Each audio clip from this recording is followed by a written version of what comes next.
మర్పేడ మున్సిపాలిటీలో ఈరోజే పదవి బాధ్యతలు స్వీకరించినాను.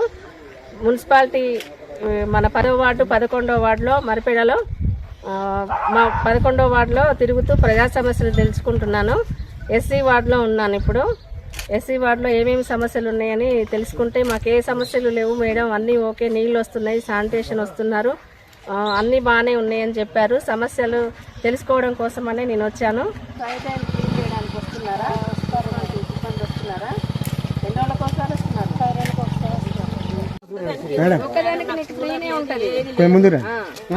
మా ఆయన చచ్చిపోయినాక డబ్బులు కట్టలేదు, ఏం కట్టలేదు, అవి అయితేనే ఉంటాయి, అయితేనే చేస్తారు, మాకు కావట్లేదు. అంతకుముందు కట్టే బిల్లు పెండింగ్ ఉందేమో మీరు, అందుకనే అది అడుగుతున్నారు కరెంట్ వాళ్ళు.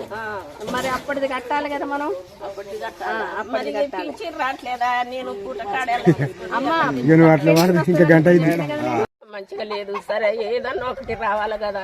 పెన్షన్ వస్తుందమ్మా నీకు, తప్పకుండా వస్తుంది. వస్తుంది అంటారు, 2 సంవత్సరాలు అవుతాయి, 9 సంవత్సరాలు అవుతాయి, ఇంకా రావట్లేదా?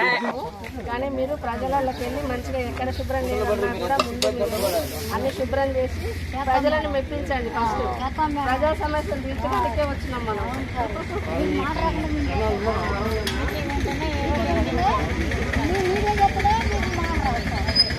అమ్మ నీ పేరేంటి? లింగమ్మ. నీకు పెన్షన్ వస్తుందమ్మా? ఎంత వస్తుంది? 4 నెలలకు వస్తున్నాయా? సమస్యలు ఉన్నాయమ్మా? నీళ్ళ సమస్యలు కానీ, కరెంటు సమస్య కానీ, ఏ సమస్యలు, కరెంట్ వస్తాయో, నీరు వస్తాయో, నల్లాలు రోజు వస్తున్నాయా? ఏది రాకుండా నాకు తెలియజేయ. కాలువలు క్లీన్ చేయడానికి వస్తున్నారమ్మా? ఎన్ని రోజులకు ఒకసారి వస్తున్నారు? 5 నెలలకు ఒకసారి. బజార్లన్నీ చూడాలి కదా. మీకు ఇక్కడ మర్పేడ బంగ్లాలో మన మున్సిపాలిటీలో ఎలాంటి సమస్యలున్నా మీరు మున్సిపాలిటీ ఆఫీస్కి వచ్చి చెప్పండి.